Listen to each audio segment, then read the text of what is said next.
Bambote, bambote, bambote, bambote, nabino, bandeko nangesika bozwami. Lelo, en fait, je vais faire cette vidéo. Je pense que bon moni na titre. Na obeta masolo ya Martin Fayulu Madidi, numéro 4.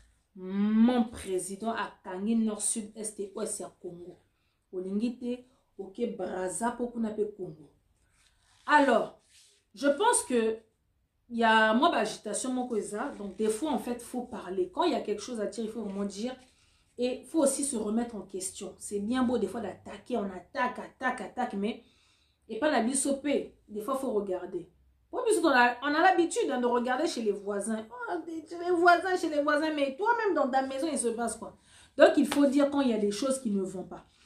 Aujourd'hui, chers amis, je voulais vraiment éclaircir certaines choses, dire à nos frères et sœurs, il y a toi SID, je viens parler en même temps aussi aux gens de SID, et Mingi, je viens parler aussi à Martin Fayulu Madidi. Bon, moi, le peuple congolais, biso, de Tinga Maserati, nga naza muto SIDT. Je ne suis pas dans le parti politique de Martin Fayulu Madidi. Naza muto SIDT. Naza, une simple citoyenne qui a soutenu Martin Fayulu Madidi et qui continue à le soutenir pour c'est lui qui est le président élu, c'est lui qui avait gagné les élections, c'est lui que le peuple a choisi. Donc j'ai décidé de le soutenir parce que il incarne une vision d'un Congo nouveau. Donc j'adhère complètement à ses idéaux. Donc maintenant ce monsieur-là, je le soutiens. Mais je ne fais pas partie de SID. Biso Sukoyo, Tobe Babenga Biso des esprits libres. Parce que quand tu es dans un parti politique, tu es obligé de te plier aux volontés de ce parti politique-là. Soit il va tambola à gauche, il peut faut tambola à gauche. Soit il va tambola à droite, il peut faut tambola à droite. Donc ceux qui maillent tangananda kwana, faut pas bomba, faut pas boloba. Wana c'est quand tu fais partie de ce parti politique, wana choisir, faut soutenir jusqu'au bout. Biso tozaba esprit libre. On a soutenu le candidat. Donc, quand il y a quelque chose de bien, on vient, on acclame et on appuie. Ce qui demande on n'est pas d'accord. Chose que tant que tu as décidé, moyen l'obésité, pour tant que tu as ma bimi beko yanda kwa nezo c'était botambo la boy. Donc, so ya lobby boy tant que bimi rébellion. Si on va biso oyo, toi la biso ba esprit libre. On attaque qui on a envie d'attaquer. Quand quelque chose ne va pas, on vient, on dit. Netinga Maserati, quand on prend bateau à Lamouka, j'ai attaqué tout le monde dans le bateau à Lamouka. Parce que biso no sotozo bundela, intérêt, il y a peuple wana. On a tous de la peine pour ce peuple. On veut que le Congo change. On veut que le Congo est bonga. Donc, biso, donc toutes les personnes au barrière, la contre-population, on a faut attaquer. Nataka Soriano le traître. N'attaqué Jean-Pierre Bemba. Même Mouzito, Adolphe Mouzito, mon premier, le sac aussi, je l'ai attaqué. Dernièrement, là, il a essayé à récupérer Bokondi à la Mouka pour 3 mois. Tomoni a yo beta masolo ya MONUSCO pour batu ya beni babengani MONUSCO. Alingaka yo kota makamu na yebise keba yo kipe makamba la Mouka tika population babengana MONUSCO Monique. Donc Jean-Pierre Bemba n'a attaqué. Soriano écoute donc donc lui-même donc c'est au quotidien même limite que je l'attaque. Quand il y a quelque chose qui ne va pas, il faut le dire. Martin Fayulu Madidi, les gens qui ont tendance à te dire tout le temps Oumela, c'est pas bien. Faut aussi avoir des gens qui te disent Preste boété. Martin Fayulu Madidi, je viens m'adresser à toi, mon président Martin Fayulu Madidi, mon président numéro 4. Les 4 points cardinaux na benga kayo Kangi Nord Sud Est et Ouest ya Congo. Mafa, tu as gagné les élections dans ce pays-là. Biso photo yo sala pe bilan. Poto sali bilan il y a 15%. 15% tu as déjà que c'est un fiasco total. Donc le bilan de une année de 15%, donc c'est vraiment un scandale, donc c'est une catastrophe. Il faut mettre ça, le bilan, il y a Martin Fayulu de 1 an. Ma femme, que tu étais le président élu, de 1 an à 1 an. Qu'est-ce que tu as fait? Qu'est-ce qui se passe? C'est comment? Alors, nga linga bien ko beta masolo pas à pas pour biso nous auto comprendre. Ma femme, moi, je viens te parler en tant qu'esprit libre et je viens te dire ce que les gens aussi disent. Comme nous, on est la voix des sans voix.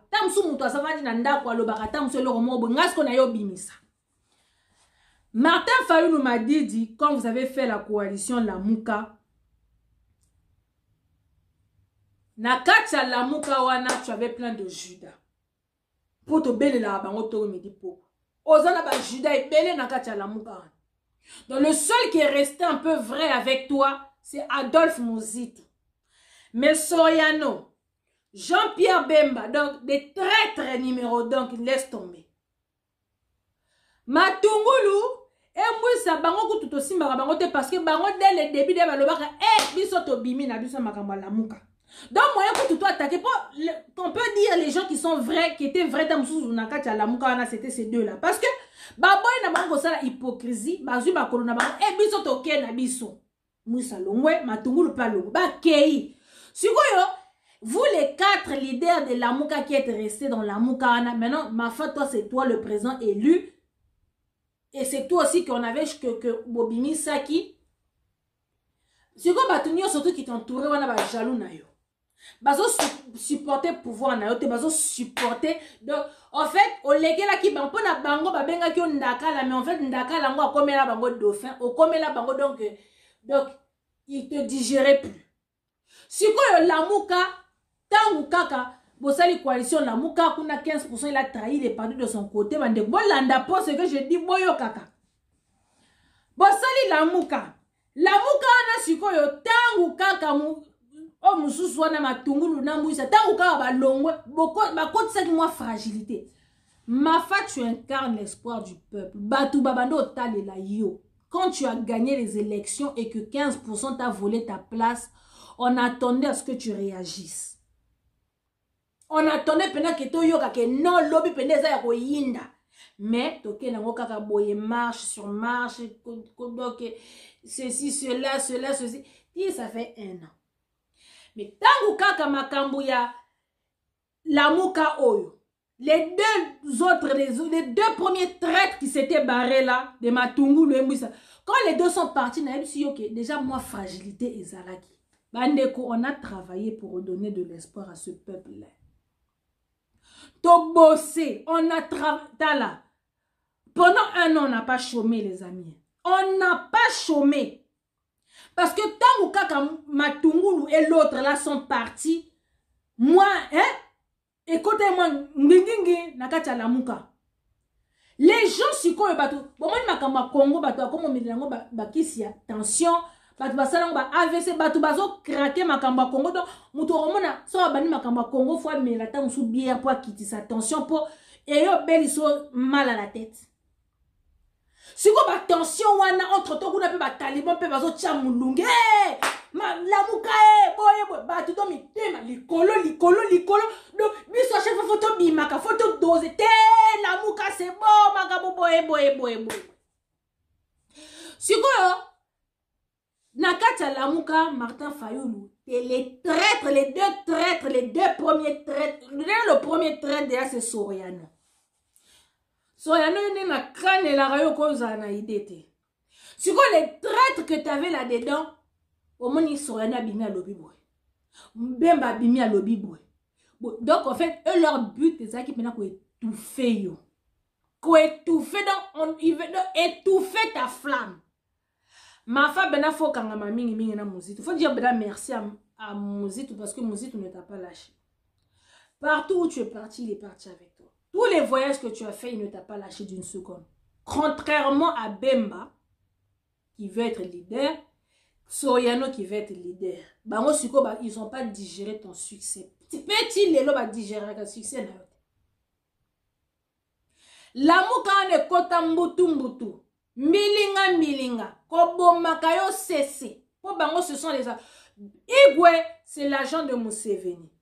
Soriano, c'est l'agent de Paul Kagame. Donc, tu as même des traîtres na Katiwana. Mais comme Oloba qui bo sangana, toi qui n'a choisi, toi qui n'a coalition ensemble. Mais quand tu te l'obara que non, le Congo d'abord, le peuple d'abord, au Monindo qui belé là, on n'a pas fait des cadeaux. quand Soriano bano baby so moninga na l'équipe pichu mongo l'équipe do tozo attaquer takinga sur takinga poto bano TikTok nga kutu ba jeter na Martin Fayulu na biso poto bano mona bena jalousie na kati ya lamuka wana na ebisi bino pesi mbambo boy parce que pour na bango il se disait que Martin Fayulu ne fait pas le poids attends te soutenir yé impact au Martin Fayulu à Sanango ou à Bimi Sarana en fait il ne s'attendait pas à ce succès de Mafa. Si koyo, ba comme la Mafa jalousie. Kobomaka Mafa cessé, kobomaka Mafa cessé. Mafa tellement que c'est un grand technocrate, c'est un diplomate. Malgré ba masane bazo bomaye yazo bimaka kapo na robate la kamwa unité wana. Mais biso siko biso to bato ba lumbe lumbe. To linga baje, so to menga buzoba moni ndoki belela. To bimi tozo panza, tozo nyata, to pour vous dire, ne touchez pas notre Martin Fayulu. Si koyo, bande konangai, on arrive à un moment, à un point où on voit que tous les démons de la Moukala Bando qui wana bimi bimi to attaquer. Mafa en gros il est resté maintenant il y a lui et il y a Mouzito. Kanengi yemo alobaki, endingi to répétaka, la Mouka est comme un état d'esprit. Donc la moussa mino de bon la mouka pour mbokizoki. On arrive à un moment où on voit que Martin Fayulu nous fait penser à Tshisekedi Wamulumba. On n'a pas besoin d'un deuxième Tshisekedi. Faut 15% à Tshisekedi. Il y a ça Chilombo. Donc quand je parle de Tshisekedi, je parle du père Tshisekedi Wamulumba. Mafa, tu commences à nous faire penser à Tshisekedi le père, alors qu'on n'a pas besoin d'un Tshisekedi le père ou à l'alisa batuponga ba bébé nati ya koufi. On n'a pas besoin d'un deuxième Tshisekedi. On a besoin de notre leader qui s'appelle Martin Fayulu Madidi qui a raflé les élections avec 62%. Mafa, Ozala qui est le soldat du peuple, on te voyait l'homme d'action sur le terrain, Ozana flashball donc tu vas perdre yo pamba kaka pour zwa pena bal pena ne longue déforma yo. Peuple a commission le commandant du peuple. Le même peuple wana wa komisaka yo le commandant du peuple a commission sikoyo le président de ce peuple donc comme le président élu. Mafa, tu es devenu le président élu aux place na au tikeli les Judas le traître de la nation qu'on va pendre Chilombo 15%. Otiki lié place. Otiki na yo bokondino. Otiki. Pendant un an donc tozo mona donc buzoba se buzoba na mboka wana mafotiki bokonzi. Les gens se posent la question. Qu'est-ce qui se passe avec Martin Fayulu? Mafa, pourquoi tu ne prends pas des risques? Tout le monde entier est au courant. Donc, en fait, tout le globe est au courant que c'est toi qui as gagné les élections. Tout le monde le sait. Mais pourquoi tu laisses ton pouvoir? Oti quel pouvoir non na nani? Peuple a se poser question. Yo mouto gagné, Mafa, c'est toi. Tala, Mafa. Tu nous as démontré par A plus B pendant un an. Tu es resté intègre, que tu n'as pas trahi ce peuple. Fais confiance à ce peuple. Et ils vont te montrer que tu es leur leader, tu es son leader. Télémé la peuple wana, yebisa peuple wana. Mafa, tu es descendu au Congo combien de fois? Est-ce que tu as vu un peu la foule qui te soutient? Tout le monde que tu as déployé à l'aéroport, ils t'ont voté. Babima n'a pas moula Mafa. Pour toi. Et toi, tu es en train de les laisser tomber. Tu laisses ce peuple tomber, Mafa. Tu les laisses tomber comment? On ne... Le pouvoir, ça s'arrache. Trop de pacifiques, Mafa Nabiso, donc mon président Martin Fayulu, il est trop pacifique, donc il y a peut-être qu'on a habité. Pour biso to ça ba ma mité ma moto donc oh mon abine mais Mafa c'est à toi nzambe nanga nesinga boto linga et que to ko kufa wana na impossible. Na gagné boyo zwelanga victoire na ndenge nini. Ma femme zolo victoire na okaka boye ba zui. Si on peut azui on le ba sale na on peut to le babo. Aza quand même mona mboka azui pe bon azo travail tozo mona donc kuna kutu donc c'est la bouillabaisse. Donc vous voyez mieux pouvoir on a sale na pe qui pouvoir ango. Azo sale n'importe quoi. Azo yibane ba mbongo akomane mona bitinda azo ne garçon de course akomane mwasi ya ba rwandais. Et ma femme aussi tiki nos pouvoirs nos kakaboy. Trop de pacifique ma femme. Ce pays là, tout le monde a les yeux braqués sur ce pays. Personne ne veut que ce pays avance ma femme. Moutoua sate. Tous les occidentaux, les européens qui sont ici, bango ce sont pas nos amis. Bango bazo talande ba intérêt na bango. Bazo landa intérêt na bango. Et si kama les autres chola. So ba qui est par 15%, 15% peut ça ba minerai. Ba ko soutenir 15% malgré que ba yebi que les élections ont été truquées. Dans les cardinaux le bipolaire, ceux qui ont mongo wana, ceux qui fridolin wana. Na yepé. Et pourtant ba bima ah oh non, c'est Mafa qui a gagné. Les élections ont été truquées. Le même fridolin yewana les sous a changé les sous. Donc pour vous dire que tout le monde sait que c'est toi qui as gagné. Ma fozo tika bokondino kaka boezoki. Ozo yem sabatuka to sala ba marche. Les marches. Ma femme, le peuple là ne te laissera pas tomber. Il serait peut-être temps que tu prennes tes responsabilités. Arrête de parler en parabole. Le peuple là, il est endormi. Bralimana brakongo si ba lalisa peuple wana ba tiela ka bango so ba valium na kati ya ba primus la ba nkoyo ba melaka. Ba chino ba tiela ka ba tout ceux qui ba endorphine so ba tiela ka ba ba nivaquine so ba tiela ka pe nini yango ba tuna ba biloko ko lia po ba to comme le quoi ba mongol moko qui ne réfléchissent pas. Donc ce peuple là il a besoin qu'on le secoue. Le peuple là il aime qu'on appelle les choses chat par chat. Mouzito a lobby déclaré la guerre. Bah yoke, c'est dit que Nicolas rende biso na ba Rwandais. Ma foi quand tu dis que non, regardez au Burkina Faso et belé balana na bango makamba Burkina Faso te. Le peuple congolais a une distraction. Peuple congolais faut expliquer makambu. Nenge zabo, bon comment elle s'appelle? F Bazaï a fondé la peuple. Nenge zabo, peuple wana linga boye, nenge zaboye, to lobby boye, ba linga rabo, trop de pacifique, ma fa donc, ezo simbate. Ma fa jusqu'à preuve du contraire, le peuple il est encore derrière toi. Pour ba toi, il de pes wana ba loba ki awa ke oh, ba tela ki oso ki ninya tembe. Oh, est-ce qu'il est encore capable de sortir, de mobiliser du monde comme à l'époque?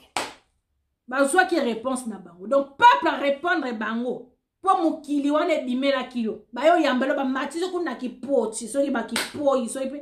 Je sais pas comment ça se dit. Bref, on t'a mis sur une chaise et puis on t'a transporté comme un roi. Donc, jusqu'à preuve du contraire, ce peuple-là, il a espoir en toi. Les marches pacifiques, quand on bimisa bato, après la fin, na souka bat bazong et pas na bango, ça ne va rien changer. Mboka wana donc.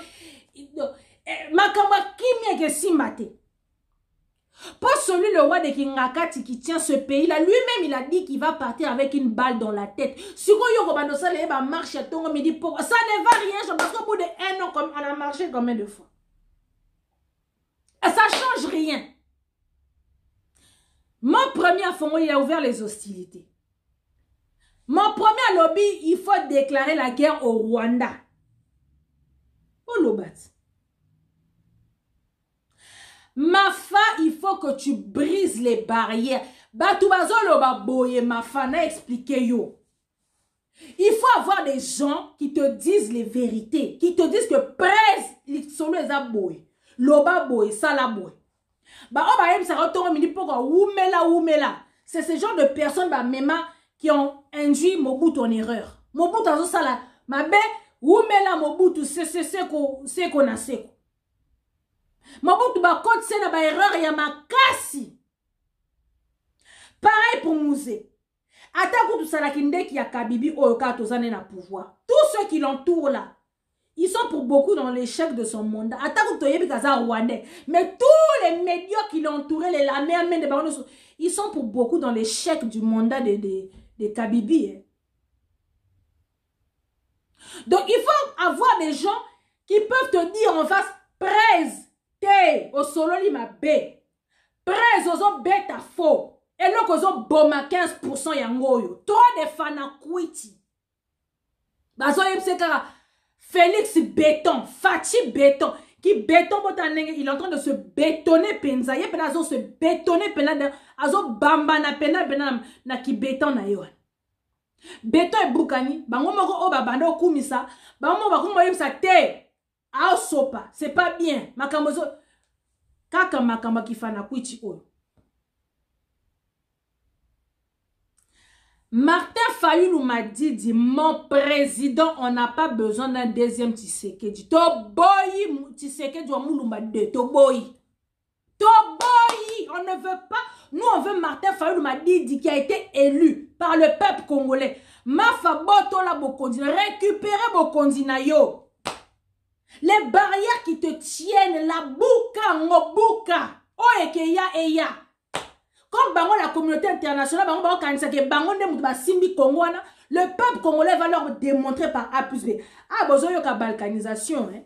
Bon mon ngoma seki makamba balkanisation oyo. Quand nous regardons la carte du Rwanda, elle a changé hein. Ba continue qui voulait pas na bango. Bozo mon ngoma netije.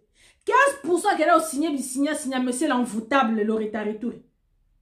Lui il a signé sa mission, elle a accompli. Martin Fayulu m'a dit, on va te sanctionner, ma femme. Pour on va dire que ma femme, yon to gagna, ki otika ki bokondi na ondenge nini. Toko sanctionner na yo, ma femme. On va te sanctionner. Félix, lui, on va le pendre parce que lui, il nous a trahis. Mais ma femme, on va te sanctionner. Pour otika bokondi na yo, otika na nani, na maboko nani, 15%. 15% zo baby sa ma solo. Ye penazo sale la batu bi sala sala.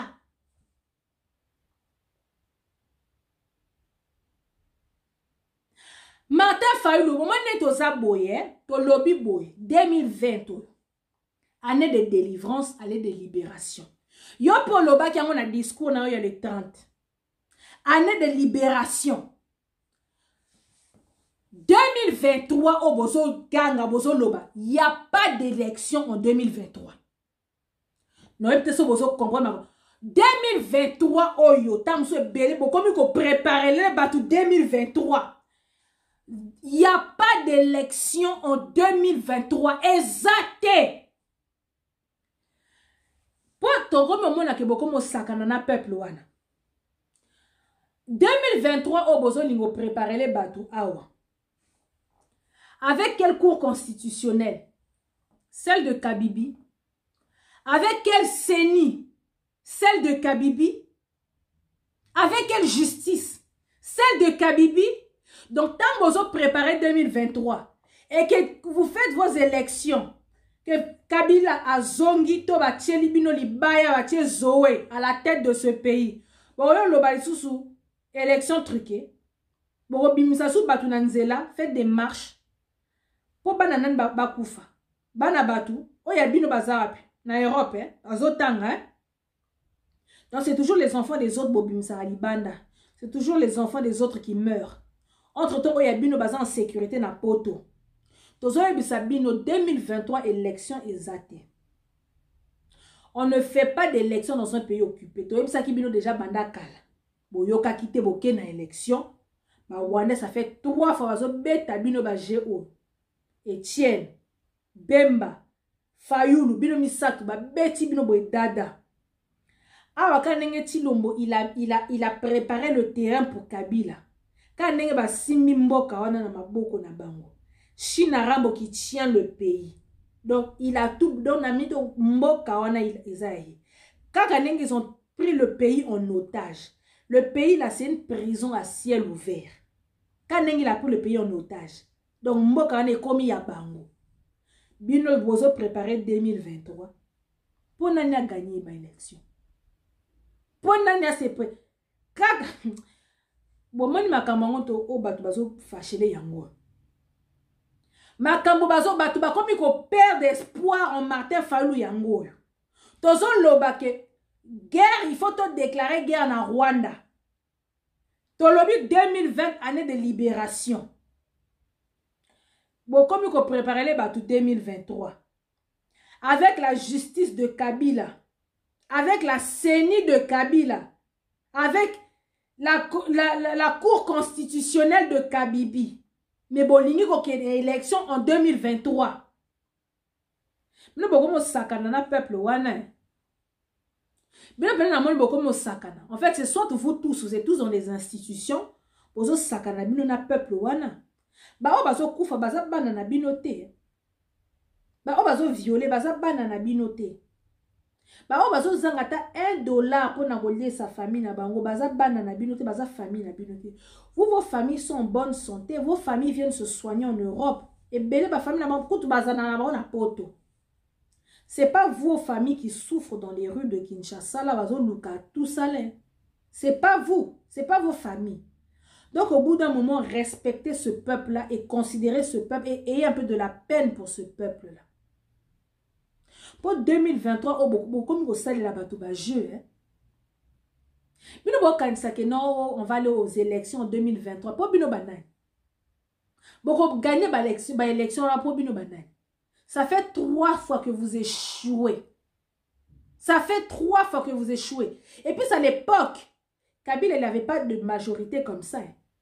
À l'époque, là, toutes les 3 élections qui sont passées, là, Kabila, il n'avait pas cette force-là hein, qu'il a aujourd'hui. Hein. Là, il est plus puissant que jamais. C'est quoi Bino Borotia Libaye en 2023? Pour Bino Banane. Ou on vous dit que c'est maintenant ou jamais 2023 à Wande Makambo. 2020 ou Wande Makambo. Bino Bo préparer les bateaux 2023. Pour perdre l'élection. Pour bimisa bana batu, pour bana batu ba koufa lisusu. À quoi vous jouez? À quoi pena vous jouez? Donc Martin Fayulu m'a dit mon président. On n'est pas d'accord. Biso pena toi d'accord te. Ngana muta SIDT pour na ya au président mais là c'est mort. On veut pas d'un deuxième Tshisekedi. On veut pas d'élection en 2023. To boy ba distraction wana. Mafa dit à ce peuple-là que tout téléma, tout que bundela ma belle, photo donc opération Boma Rwandais. La guerre là, comme Mouzé l'avait dit, elle sera longue et populaire et elle retournera d'où elle est venue. Makambo yango lingi. Trop de diplomatie, pourquoi? Pourquoi tu veux pas parler? Nous on a besoin d'un leader, nous on veut notre leader. Celui qui était sorti, Alia Flash Bonamoutou. C'est de ce leader-là qui était le soldat, qui est devenu le commandant, qui est devenu président Lelo élu. Toboyoti Kalana griffe, il y a président élu. On ne veut pas de cette griffe-là. Nandéni. Donc, on griffe, il y a président élu. Oh. Tu es le président de la RDC, élu démocratiquement par le peuple congolais Namboula le 30 décembre 2018. Batouba Bima pour toi, ma femme. Tu les vas gagner haut la main ces élections. Mais au tika nos pouvoirs en Okabo. Toujours soutenir. Ma femme, on te soutient. On est derrière toi, toujours soutenir en tant que le président de la République. Mais il y a trop de pacifiques. Trop de donc. Tu as habité. Ah, appelle mon ansemi, Abimi, hein. Les gens le prennent pour un fou. Il n'est pas fou, hein. Il n'est pas fou. Mais na esprit a bien ma faille. Na esprit a bien. Makambu mon ansemi a lobby. Wana ndezakinde yo falo loba. Ngo ma faille. Bon, mon ansemi, y'a zane mouta ba problème. Donc, batou, donc, les gens le, donc, RDC. Mwanansemi apesi batu ba ultimatum, apesi Kabila ultimatum, peut te le kisi dia ba 3 jours. Mwanansemi do prendre voiture. Tona ba médiocre na mboka na makasi. Mwanansemi apesa ki ultimatum na Kabila, tu as 72 heures pour quitter le pays. Chilombo, tu n'as pas gagné les élections. il s'est autoproclamé président. N'esprit a bien Makamwana, c'est Mafa qui devait dire ça. Kabila te peut sur ultimatum.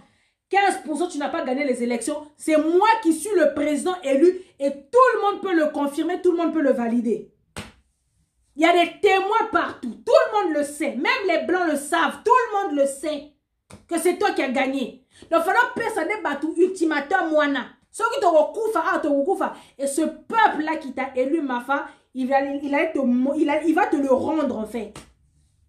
Il te rendra ce que tu fais pour lui. Il va te dire que non, oui, Yemou t'a gagné, qui pète au côté les mains. On va mobiliser. Peuple on a roté les mélayo Mafa, ils feront rien. So baza bato te to recompter ba voix. Au moins ndenge ezala da mbilinga pas na bango. So ki FC cache lobby, FCC ba lobby to bimisa ba résultat ya solo. Donc et comme kakaboy. So ki bon lobby to bimisi ba solo. So ki to bimisi ba. Donc entre banque derrière que donc c'est fou. Donc mbilinga minga ko ta dia kuna. Donc pour tout le monde on sait tous que c'est Mafa qui avait gagné les élections. Bon aussi quoi Mafa. Bon continue yo moko papa. Quand on en langage vulgaire, bornayo. Récupérez bornayo, Mafa. Récupérez vos continents. Vos continents, le traître à Sala Sala. Mafa va te sanctionner parce que tu as laissé ton pouvoir. On va te sanctionner. Maintenant, au tiki mokawana, au tiki vos continents. Pourquoi? On va te sanctionner, Mafa. Boto la borne, le pouvoir s'arrache par la force. Makaba pacifique exact. Ce pays-là, c'est un scandale de bénédiction et de richesse. Makaba pacifique, on est athée. Les gens makaba qui têtu, qui tembe, qui mis sous ma casse. 15% comme le président qui mis sous ma casse, qui tembe. 15%. Maria to finga kaya zane zoba mais ye pena la kisa pena courage na récupérer bord wana comme il peut président nanko 15% a comme il peut président nanko au même pour vendre Félix président a comme il peut président nanko to finga kaya bourrique atangate pizza mutaba pizza muteki pizza mutaba chèque bourrique to finga ka nyonso mais na minute akoma président mboka wana ya kanai na nkopenza ya kimisu makasi asali la ki pacifique te Mafa fo boto la mboka wana fo boto la borna yo nous on est là et le peuple il est derrière toi la volonté du peuple c'est la volonté de Dieu. Mukili wana kena wo yamba na aéroport na ba matisi na so na ba kiti wana so ba benga ko so pe ni nyango wana so ki po iso pe ni nyango.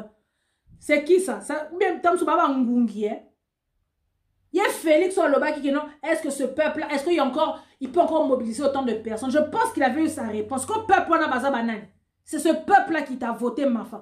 Récupérez Bornayo. Pour la trop de Pacifique commence à tuer le Pacifique. Tolobi biso nyonso 2020 année de libération. Donc mutu nyonso tout tal. Bato ba cha libaya ya Mafa. Mwana ntse cha libaya comme il est président. To ebe président ya mutu et to ebité mais ebe 4e président. Donc vraiment chers amis, moi bah humour ça l'ara bien mais des fois il faut vraiment des fois expliquer les choses. Donc comme je disais, biso to ba esprit libre. On attaque qui on a envie d'attaquer. On attaque qui on veut. Quand on n'est pas d'accord, on dit on n'est pas d'accord. Tous en a parti politique à Moutoumorote pour se courber, pour tambola c'est un parti politique. Martin Fayoulou m'a dit c'est le président élu de la RDC. Bokonzi wana ezaya ye. Et là quand on senga Mafa, azala clair qu'il arrête de tourner autour du pot. Qu'il arrête de parler trop de langage de codé. On a l'impression qu'il est bloqué dans les institutions. Que Azana barrière, moi comme moyen franchir barrière wana te. Mais surtout on a pas sa boucle barrière wana. Pour le peuple est avec lui. Pour ma femme Azana a expliqué des baknyo. Il y a l'ingé de ma kamamandou quitté. Lui il dit que il veut ma femme a l'ingé de ma kamamandou qui wana te. Il veut pas. Il dit la plus forte arme, c'est le peuple. Si le peuple est derrière toi, ma fa, kasi il y a ça peuple, on peut peuple on est tonna masanga, quit city donc to yebiti. Donc ça va fongo la rapena muto fongo li pena na kati ya makeo mona pena okomona pena quiti si ça on va comment pena quiti. Trop de quiti dans ce pays, le peuple. Il a endormi. Donc il faut lui mâcher tout le boulot. Donc il faut lui expliquer chat par chat. À te mobiliser pendant le 17. Ma femme a lobby marche. Puisque surtout qui t'a mal à pembe na mutu. Si qu'on marche, on a besoin de nous yeba. Et ça quand marche, bah tu vas télémi pour rendre hommage pour nos martyrs, les morts, toutes les personnes qui sont tombées. Donc qu'il est bimi, tu marcher et si li bah tu vas zongi nanda. Dans ce cas, à quoi bon avoir servi? À quoi bon avoir marché en fait? On va marcher dans toute l'étendue de la RDC. Bisopena, poto marcher en commun accord avec ceux qui sont au Congo. Ok, to marché. Souka ya marche na souka ekezalani. Le peuple au biso to mobiliser tout ça là. Biso nous sur le 17 libanda do ma falobi biso nous bi tambala ya peme na mutu to bima. Si quand vous marchez, vous finissez de marcher, vous faites le parcours et si arrivé à une certaine heure, peuple wana exongi na monanda. Allez, le lendemain, la vie continue. Si quand on sali nini, il y a un tozo boy à ma kambati seke di 2. To boy. Ma femme ma kambati seke di le père. On ne veut pas d'être deuxième tiseke di. To boy ma kambati seke di 2. Tu es Martin Fayulu m'a dit. Oza ma femme, tu n'es pas tiseke di le père. Tu n'es pas.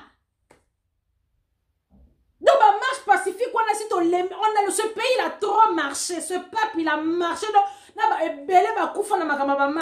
y en a trop qui sont morts. Et ça énerve de voir les gens qui vont marcher. Un peu, il y a Zoka qui n'a marché. Ou bien, il y a qui marche, il y a Koufi n'a marche. So, bon, le bima poto que nous bunda. Batu bati na mitu, don nege zabo lumbe mote. Donc, oh, que ya donc so ko kufa, okena ibitumba. Mais vous faites marcher les gens pacifiquement, au moins dans la marche pacifique, batu ba koufi. Là, tout le monde va étudier une équipe, bah bimi kuna pour revendiquer, batu ba koufi. Alors qu'ils étaient partis revendiquer parce que les trucs coûtent trop cher, les frais de scolarité coûtent trop cher, donc c'est leur droit. Mais la police a tiré à balles réelles. Et il y en a qui sont morts. Moi, là, batu quelqu'un qui a revendiqué pour son droit à koufi. Marcher pour des vrais cotons que des guerres. Le premier Rwanda que tu attrapes au quartier Kingo. Angola. Les gens qui Angola comment stable. Qui n'a pas rando guerre. Tout le monde se souvient de la guerre qu'il y avait au Rwanda, en Angola.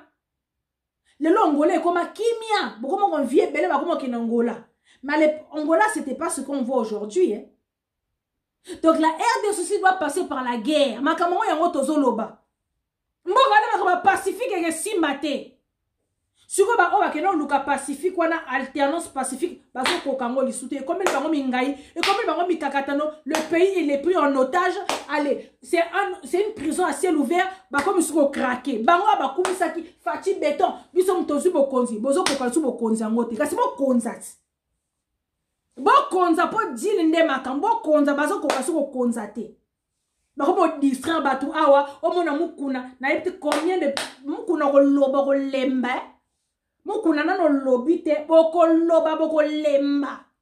Shinarambo nde makambo. Les rois de Kingakata kangi mboka vous tous en otage. Ba pesi mino bokonzi bo konza so bo bibali atembe. Bo konza.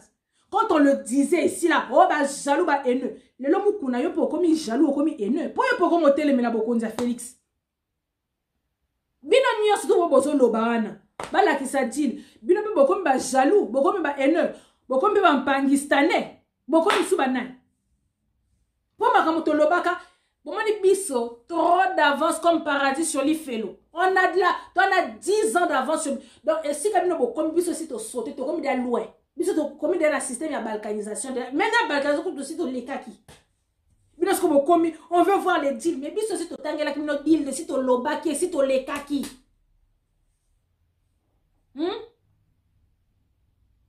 Donc vraiment, Bandeko, voilà comme je disais, nous, on est des esprits libres. Quand il y a quelque chose à dire, il faut dire. Donc, Martin Fayulu m'a dit, le peuple veut que tu parles, le peuple veut que tu sois clair. On veut que tu sois clair dans tes propos. Trop de paraboles, to lingi par parabole, to boy aux à la deuxième Tshisekedi, to boy nabiso deuxième Tshisekedi. Aux Martin Fayulu m'a dit, bon kondiwana za récupérer bon kondiwana, récupérer Kitinayo.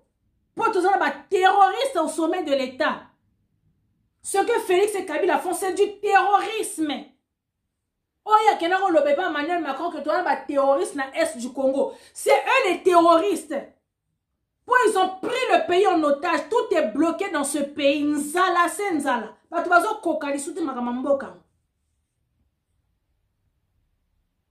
Donc voilà, donc quand il faut dire des choses, il faut le dire. Donc, c'est un peu ça, Martin Fayulu, des choses, des gens qui disent derrière, penser dans l'esprit libre, comme on est la voix des sans-voix, on vient un peu expliquer, dire, ma solo est aboyé, ma fatozo reproché, oyo, je pense qu'on a tangé bino makambo, peuple les ont reproché ma fa. Toko umi soti wapi, umela, non, umela neni. Non, tu es notre président. Yone Mtoza, le président élu, Oza le président de la RDC. Presse récupérer vos continents, récupérer Bornayo. Et là, quand on luka yango, ba marche à ton midi pour y a pacifique, au bimisi mukili, to tambo to sis tozo. Wala ba marche za la pona biso ba ta diaspora, to ke na ambassade bobo. Mais sur le terrain, toi na pensé à action.